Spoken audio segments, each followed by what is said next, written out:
I'm Tom. Good to meet you. Really excited to be here at the gathering this year and want to just sort of open by saying thank you to the team that put this together, all of the other speakers that have been up on stage and talking to us. It's super cool to see so many different points of view and so many smart people in one place. It's also, I feel fortunate that so many of our brand's friends are here. Our friends at Yeti, some are here. Our friends over at Fader are giving another speech now. I'm glad you picked this room instead of them. Our friends from Beats are here. Our partner, sister brand Vans are here. So it's awesome to be in this company. When I started thinking about what I wanted to talk about today, the good folks at the gathering actually asked me to start just to tell a little bit about myself. So I'm going to take a few minutes to tell you a little bit about my story and then get into a bit of what it means to us at the North Face to be considered a cult brand and how, in some ways, it was a little surprising for us to be given that distinction. So let me start with myself, I think. All right, I'm the youngest of 3 boys, as you can see here. I grew up in Chicago.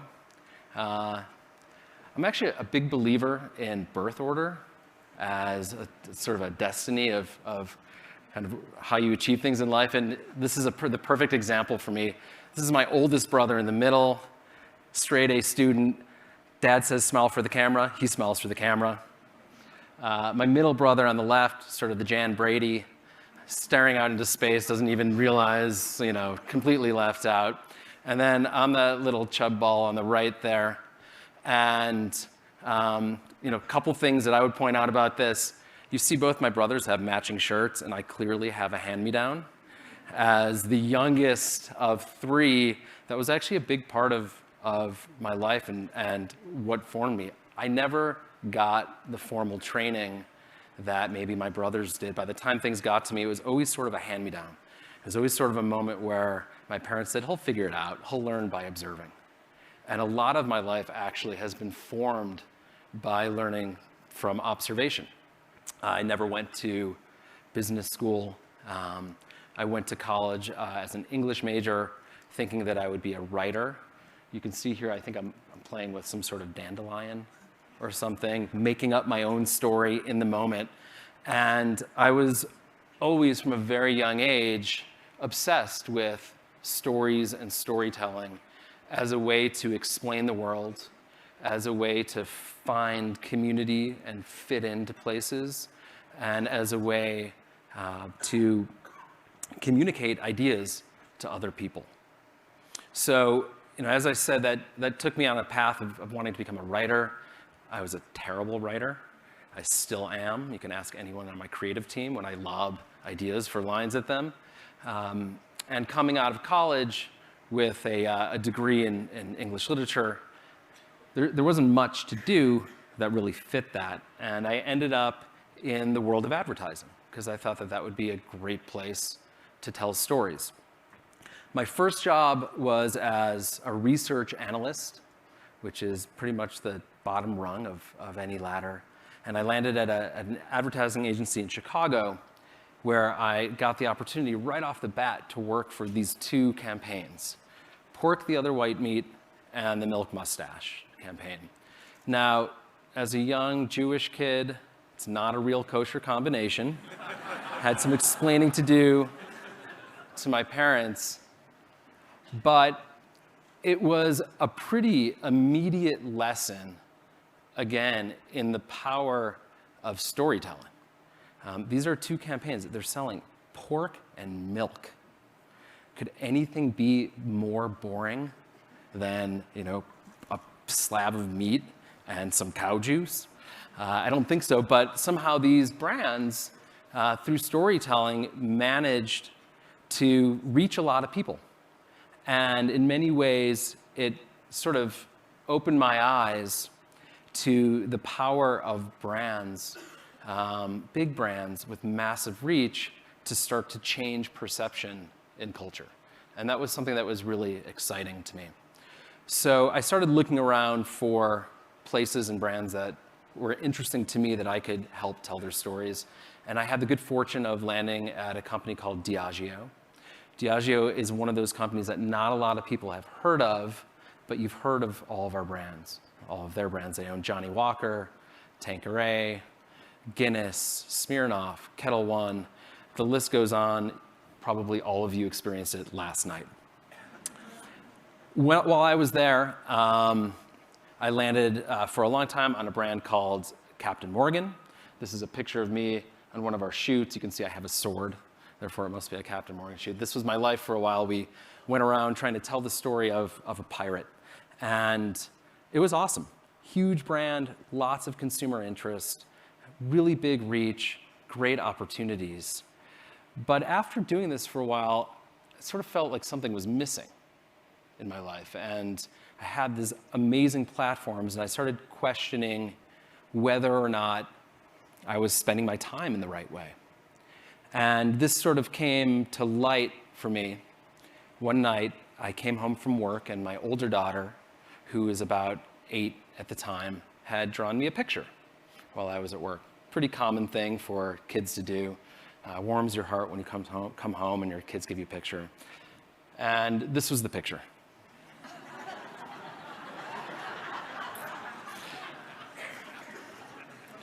Some hilarious things to note about this picture. First of all, killer copywriter, right? Captain Morgan is the best. You just can't beat that line. There's no line that beats that line. If you look closely, it's actually pretty funny.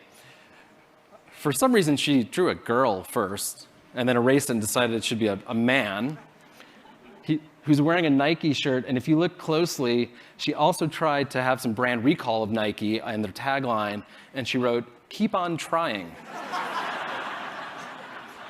Cool. Maybe that has to do with everyone wins a medal these days, and kids are rewarded. I'm not sure, but I thought it was pretty cute. But it landed with me in a way that I started to think about the effect as a marketer working on big brands that we can or can't have in the world. And the fact that our job is to change perception, is to start conversations, is to have meaningful interactions with people. And I started to take that really personally and think about, what did I want to do with that opportunity? Did I want people to drink more rum? Or did I want to do something more than that? And so when the North Face called me, immediately, it really sparked my interest. Not only because I love the outdoors, although I am not a hardcore, ski mountaineer or climber. I do ski, I do hike, but because the brand seemed to have a lot of deep meaning, and it was attached to really important things in the world. It was attached to climate change and what was going on there. It was attached to the spirit of exploration and what that can do for humanity. So when they called, I was honored. And I started to learn more about the brand itself. What you see on this reel behind me is actually some pictures from the first North Face store, which opened in the North Beach neighborhood of San Francisco in 1966. The Grateful Dead played at the opening. There were Hell's Angels working the door. And the more that I learned about this brand, the more excited I was by the deep, rich history and incredible stories it has. These are some pictures from some of our first expeditions. This is Buckminster Fuller, who helped us reinvent the tent, which was actually originally a design to solve the world's homeless crisis, because the geodesic dome is so cheap and repeatable. So as I got into this, it was an amazing, amazing fit for me personally, and something that I really felt like I could sink my teeth into. But at the same time, I have to say that I didn't necessarily think about it as a cult brand. And when I got the call and said, hey, you've been nominated for a Cult Award, I was pleased. But also there was a part of me that said, oh, have we come far enough to be a cult brand? Certainly, we were born originally as a cult brand. Dirtbag climbers in San Francisco who wanted to get off the grid. But due mostly to the success of the business, we had become really big. This is one of a million memes online about the North Face. Many of them are kind of more on the basic frat boy, sorority girl line of thinking. But the brand had become really big. And when I joined and we started talking to consumers, what we learned is that you see the North Face on everyone. When it's cold out, you see them. When you're going to get your coffee, you see them. When you're walking your dog, you see them. And you see it everywhere, but consumers were telling us one really clear thing. I'm not everyone. And so we had this brand that had massive scale, had these deep nuggets of meaning, but was sort of tortured by its own success. It had become so big that it had almost become meaningless. And we needed to find ways to drive meaning and purpose back into what became this big behemoth. Now, I think that part of what drove this challenge was the size of the brand. Certainly, though, we were not the only brand going through this. And I would actually make an argument that the biggest trend that's happening in consumer culture and brand culture today is the changing notion of the value of being big. So it used to be that big was great. Not that long ago, maybe 15 or 20 years ago, big was great. If you were big, that meant that you worked really well and people could trust you. It meant you were super consistent and everyone knew exactly what they were going to get from you. It meant quality, that the product that was going to be delivered was of a high quality. But in almost every category, that's changed. And what you see are smaller brands popping up that are more personal, connecting in different ways, expressing themselves through design and through experiences that are more human, and choice overwhelming consistency. And lots of big brands are struggling with this. I've worked on a lot of them, and it's something that's a big challenge. To kind of bring this point home, if you think about the media landscape as an example, Friends. Back in the day, Friends was the highest rated show on TV. And weekly in the US, about 40 million people would tune in to watch the live telecast of Friends. 40 million people, okay? That is the same number of subscribers of Netflix. So every show on Netflix is watched by 40 million people. That's a really good example to me of how consumers are changing choice and how big behemoths are sort of losing value for people. And the challenge for brands like that. What's somewhat interesting about this, as a total aside, it doesn't really have much of what I'm talking about. What's the number 2 watched show on Netflix? Friends. I don't know why. There's something about that show people just love. Ross, Monica, I don't know.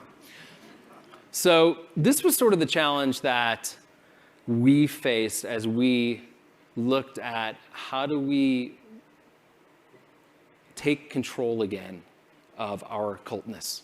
How do we tap into that? And the question that we basically posed to ourselves is, how can we be a friendly giant? How can we use our scale, which we had, our size, our reach, but not like bludgeon people over the head with what our brand stands for, and still be vulnerable and approachable and lovable? And we started looking at that question, and this kind of gets me to the central theme of what I wanted to talk to you about today. There's one sort of idea that has driven everything that we've done since that point, and I want to talk a little bit about it. Be a fucking human is honestly the thing that, as an individual, please don't post this online. As an individual, as a team, once as an organization, it's something that we go back to a lot. And I want to talk a little bit about what that means for us and how we approached it. But it's something that I feel like, again, this is a big stage, and there's a lot of people in the room. Today, for me, if we can walk out of here and everyone in this room feels like something I'm going to take with me is I'm going to remember that I'm just a human, I'm talking to humans, I'm working with humans, and that sense of empathy and love and understanding is something I'm going to take with me, I'll feel like this has been a massive success for me. So what does be a fucking human mean? For the North Face, this is probably, if I asked you to close your eyes and picture an image of the North Face, this is probably what most of you would think of. It's a white guy high up on some mountain in the freezing cold doing something remarkable. And that image got us to where we are today. And it's something that will always be a part of our brand in terms of the remarkability of what our athletes can do and what our products are designed for. But it also became super limiting to us because in many ways, this is a manifestation of the grandiosity that I was talking about before. It's really hard to access it, even though it's aspirational. You don't necessarily see yourself in it. Quite literally, most of the population didn't see themselves in this because that person didn't look like the population or act like the population. And it really limited us to this idea that what we do is sell stuff for super cold weather. When at our heart, we knew that we were much more than that. At our heart, we knew that we were a brand of exploration. And exploration is something that lives in all of us. It's a mindset. It's driven by curiosity and courage. It leads to a desire to understand the world better, to connect with people better, to learn and grow. And we needed to find a way to shift the brand from just being really good cold weather gear to being a more meaningful brand that tapped into that spirit of exploration. And we started to pose that question to ourselves. What right do we have to enter a conversation around this idea of exploration?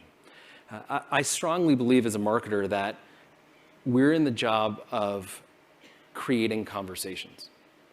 When we talk about KPIs, when I talk about KPIs for my team who are sitting over there, hi team, I hold them to conversation KPIs. Are people talking about us? Because if we're not doing things that are true to us, that people will talk about, then we're just, yelling into the abyss. We have to do things that people notice. And so we started looking around for what conversations were happening in culture that we could join. And there was one that we kept coming back to.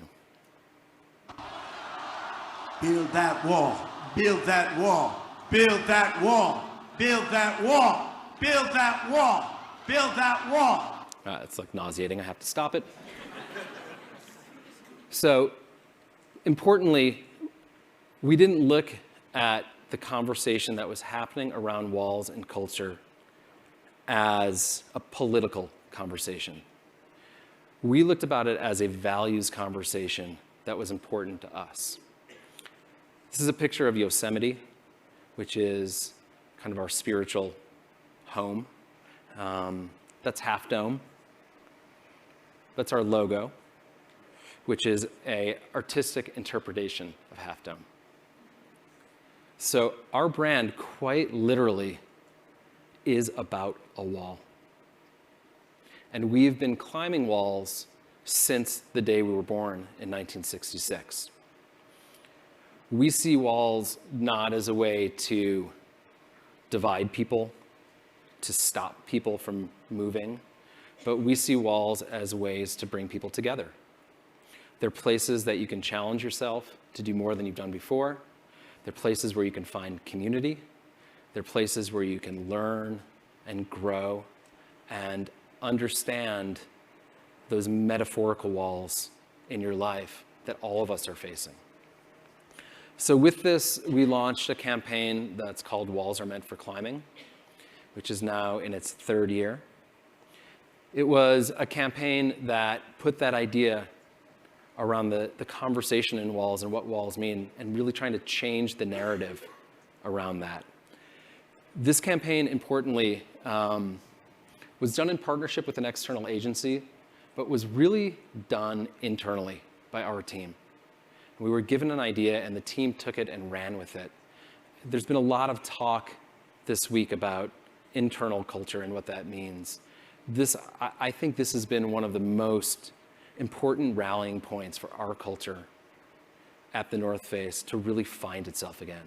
Because this speaks to our core values, it speaks to where we came from, and everyone on our campus and in our stores got behind it in a big way. And importantly, to the first keynote, there were some people who said, you know what, this isn't the brand for me. And they left. And we're cool with that. So this brand was really about trying to change the conversation about walls and culture and drive inclusivity into that conversation. I'm going to play a quick film that brings this to life.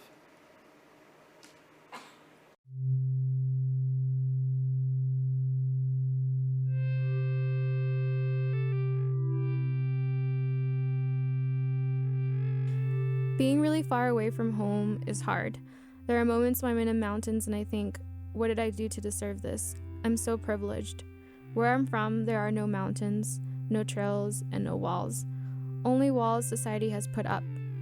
I know that what I do doesn't often translate to my family or my community, but I climb for them. I climb because I believe that there are no walls high enough to keep us chained.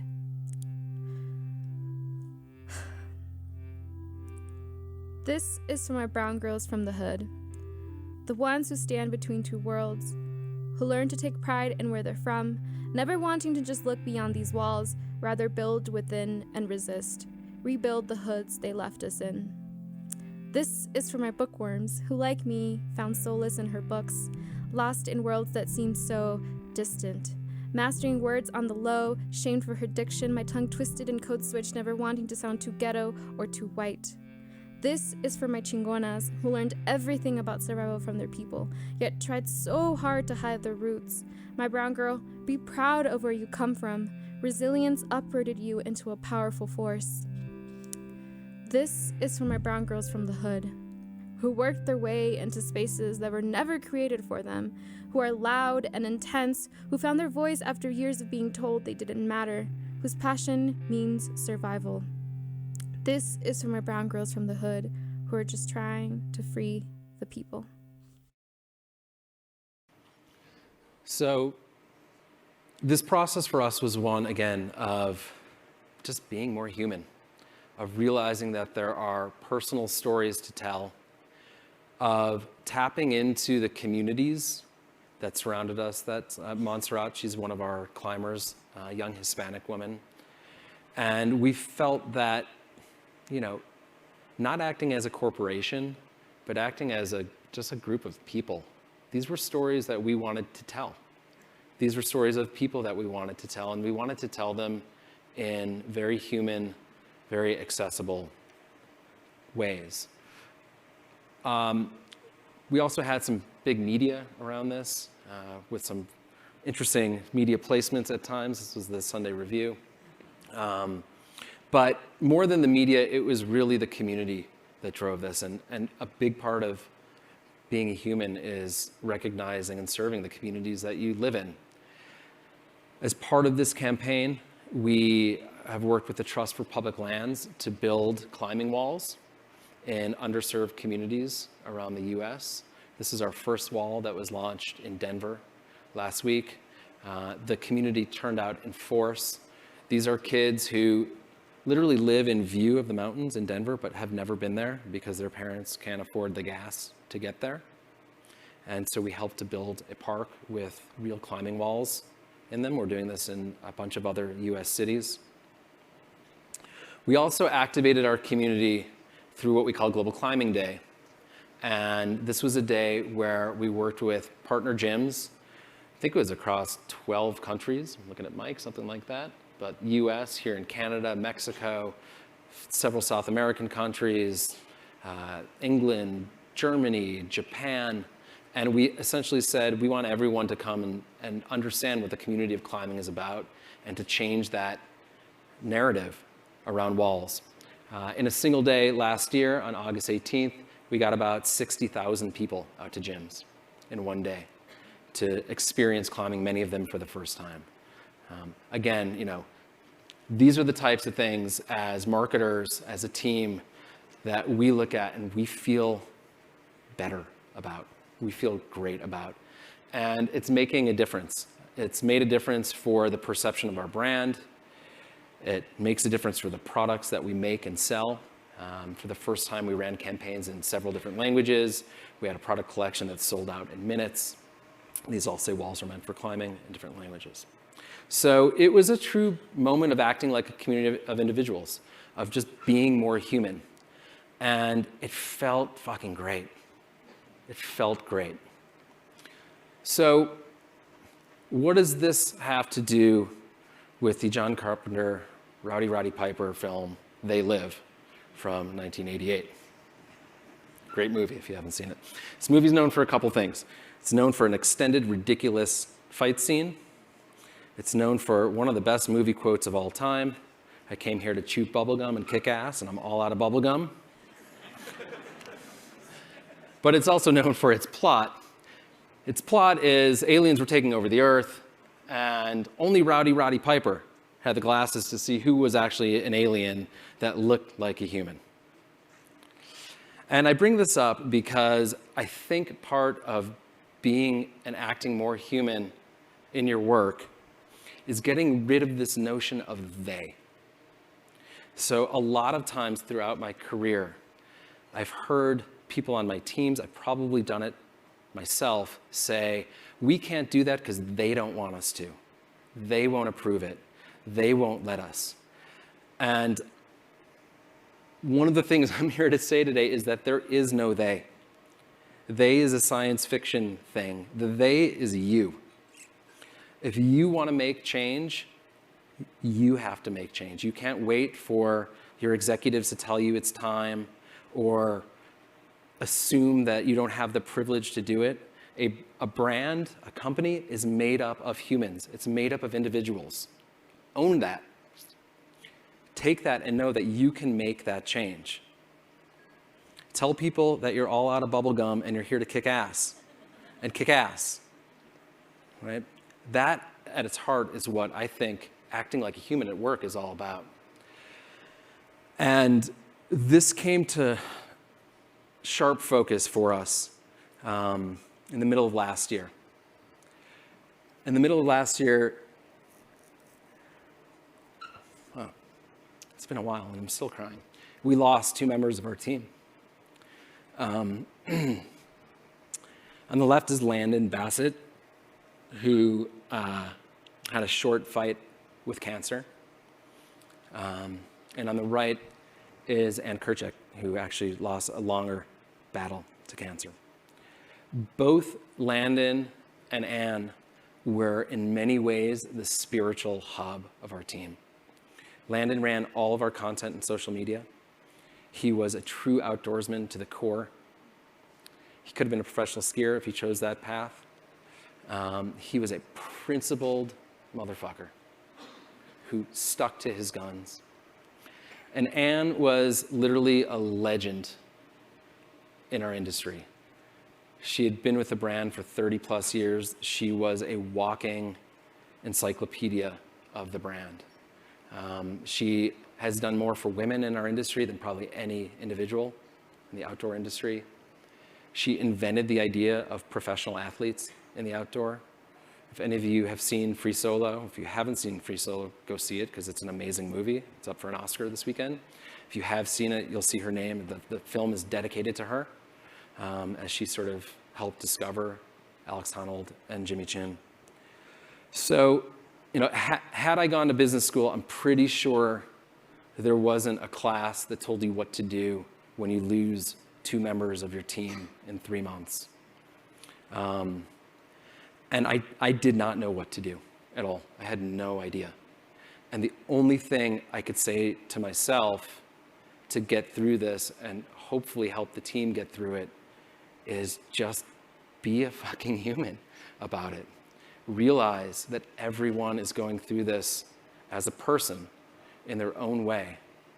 And that the only thing that's going to get us through this is by communicating a lot, having empathy for people's situations, listening, asking what we should do. And in no way am I up here to say, man, I handled this great. It was a huge learning experience for me. I cried in front of my team every day for a few months, which I hadn't done since ever, maybe. But it's moments like that for me that bring into focus everything else that we're talking about. It's a moment like that that just reminds you that we are all part of this community and we have an amazing opportunity with the things that we work on to make a real difference in the world. I think in the last talk, we mentioned that sort of brands are the new religion. I kind of believe that. And I believe that with the gift of the platforms and the brands that we work on, we can make a real difference. And I started to sum that up a little bit internally in this shift. We all probably get asked about ROI, how far our money's going, what effect is it having. I've started to talk about ROE, which is return on emotion. I think the more emotion and the more of yourself that you pour into it, the more that you're going to get out of it. So that's sort of my spiel. I would encourage you all to hopefully take something with this and open your heart to the people you work with, to the communities that you're serving, and the power, the collective power in this room of the brands and the reach that we have is significant. So thank you very much.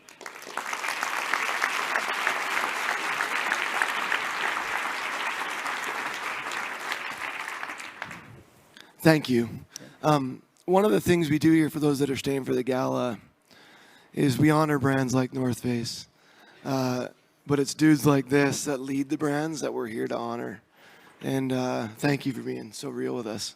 Because I think we all need to be inspired by that. And let's talk about, Tim, your host, was telling me at a book, just a side stage there, about how to lead when you're not in charge. And I know some of the people out here that are CEOs or brand leaders or mid-level marketers, and they have the right idea, but it very rarely gets approved. It's easy to talk about brand driven companies, but how do you get there? Like, what would be some tips for some people here on both sides, giving the idea and getting it through, and then for the leaders accepting it? I have no idea how to answer that question. I'm going to go with this. That's good. Let's try something. Yeah, I think it's about context. So, the most important thing for landing any idea is creating the context for that idea to be accepted and understood. And probably the thing that I observe most with people who are super excited about an idea is they come in hard, idea-led, and like, all right, this is the answer. And a lot of times my response is, well, what's the question? What are we trying to solve? What is the context for this idea and how it lands? And I think that it's the responsibility of both sides. I think it's the responsibility of someone leading a team to set that context for the team and say, these are the big things we're going after. This is the situation we find ourselves in. These are the variables that we might need to deal with. Therefore, I want you to bring the ideas that solve that. And on the other side, I think when people are trying to sell ideas through an organization or to land them, even with the end audience, there's a bit of stepping back, and I kind of go back to that storytelling thing. You have to set the context and write that first chapter so people know, or give the book a title at least, so people know what they're about to get into before they can receive the idea. And at North Face, when you come, you're obviously, before there was influencer marketing, you guys were doing it. When you come with these content-driven messages, they're not like you have commercials, but a lot of your stuff is mid-form or long-form. And Chris talked about Lego getting that $65 million check when their sales are tanking. You've been in those boardrooms. How do you continue to go to your boss or your people you need to answer to and say, we need to continue on the storytelling? Because it's like you said, return on emotion. I love that. I resonate with that. But the reality is a lot of people aren't brave enough. Like, how do you continue to push that narrative? Yeah, to some degree, I think we're fortunate that my team and myself, we work for a brand that sort of gets it. And part of that is going back to the initial keynote around purpose. Part of that is everyone that's in the boardroom is aligned to our purpose. Our purpose being loosely based around the power of exploration to move the world forward. And so we've done a lot of groundwork with that team to say, hey, look, we need to land the emotional resonance of exploration and find that right balance. That doesn't mean that we're free from the responsibilities of selling a lot of product. In any given season, the team is working on 35 to 50 product stories. And those all need to land too, because that's what pays the bills.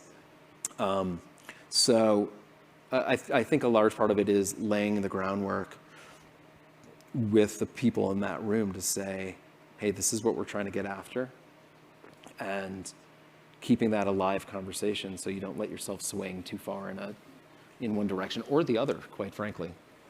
Yeah, it's interesting. As I felt, we got to know each other before the gathering a couple months before, and I see even how you answered that is just authentic. And there's people in the room here that follow your career and watch you, and you're clearly an influential marketer, but you're just a good dude, and you're a cool dad. I see that.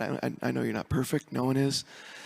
Let's get human for a minute and not talk about business, but how does business life bleed into your life, and how do you manage that? Because I've heard you talk about your kids. I see your family here. You have a pretty powerful position. How do you balance those things and keep it together? It depends who you ask. Yes, my wife, she would say not very well, probably. But for the perception, I'm sure there's mistakes, but yeah, you've made some changes. You've shared some with me. Yeah. Not on stage. So can you share some with the crowd? I think a part of that journey for me has been, so I'm really bad at separating life and work. Let me put that up front. But I'm not sure that there is such a thing as life-work separation for everyone.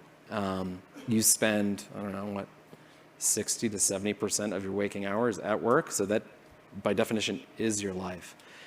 I think the important thing is that you find meaning in that in some way. I've been really lucky in my career to work for companies who invested in my development. I've had coaches. I had like a shrink, like a professional shrink at my last. Me too. He's here somewhere. Yeah, Dr. probably. Dan, I see you over there. And that's sort of helped me think a little bit about my personal purpose. And what I learned quickly is that my personal purpose is the same at work as it is at home. I encourage people strongly not to have like a home self and a work self. I think it's a waste of energy. And it probably means that you're not bringing your best self to one of those situations. I think as much as people in this room are probably thinking about their brand and the purpose of their brand, they should be thinking about themselves and their purpose. We'll wrap up with this one. Tell people about Alex. Most of the people don't know about that climb, and I thought you guys sponsored it, but you were. So can you explain to people who he is? Sure. And because for me, it was the most famous thing that I associate with the brand, but that's a pretty risky thing no matter which way you slice it. So can you let people know? So Alex Honnold is one of the North Face team climbers. He is the preeminent free solo climber in the world. What it means to free solo is you climb walls, cliffs without any ropes or any protection. So Great idea. yeah, he straps on his shoes. He tends to wear this cut-off pair of pants that we would like him to wear something nicer, but he always chooses to wear that, and a red North Face shirt. And he, a couple summers ago, free soloed El Capitan in Yosemite, which is approximately a 3,000-foot cliff. For climbers, it's the most famous wall in the world. And he, in about 3 hours, or just under 4 hours actually, walked up to the wall, put his hand on it, and climbed up it. The story of his climb and of him as a half robot, half human was documented by another one of our climbers, Jimmy Chin, who's also a filmmaker. They made a movie called Free Solo, which is nominated for best documentary. Hopefully it'll win on Sunday. And it was one of those moments as a brand that we had to tread really carefully. There aren't many instances where your brand literally has a life or death situation. Yeah, I always say to my team, hey, listen, no one dies in marketing, go home. Yeah. And then when I heard this, I'm like, yeah, someone can die. Yeah, I mean, it was actually interesting. I'm looking over at Jess, who will probably remember this, but the day he took 2 attempts at it, the first attempt, he got up several hundred feet and decided he was done. But we got a call from the Yosemite Valley saying, okay, Alex is on the wall, and we all huddled in a room, and Ann and Landon, who were up on the screen before, the two of them actually got in this heated debate about what we should do with this and how we should serve this opportunity best. Ann saying, we have to be there for Alex, like we're his teammate, we're his sponsor, and Landon saying, the best way for us to be there is just to keep our distance. We don't want to put any undue pressure on him. So it was a really unique and interesting kind of marketing moment. It's nothing that I've experienced before. In the end, we ended up sort of keeping our distance, which is, I think, the right call, and he ended up thankfully being successful. Where can they watch that? Is it on YouTube? It actually just launched on YouTube 2 days ago, I think. So you can download it from YouTube. It's also in theaters. If you have a chance to see it in a theater or on an IMAX, I would suggest that it's compelling and remarkable and insane. I have goosebumps thinking about it. Well, I watched a little bit of it. I can't watch more, but it was amazing. Thank you so much. Yeah, thank you. You're a great dude. Come up and say hi to him as he walks around. An incredible human. Let's give him a hand.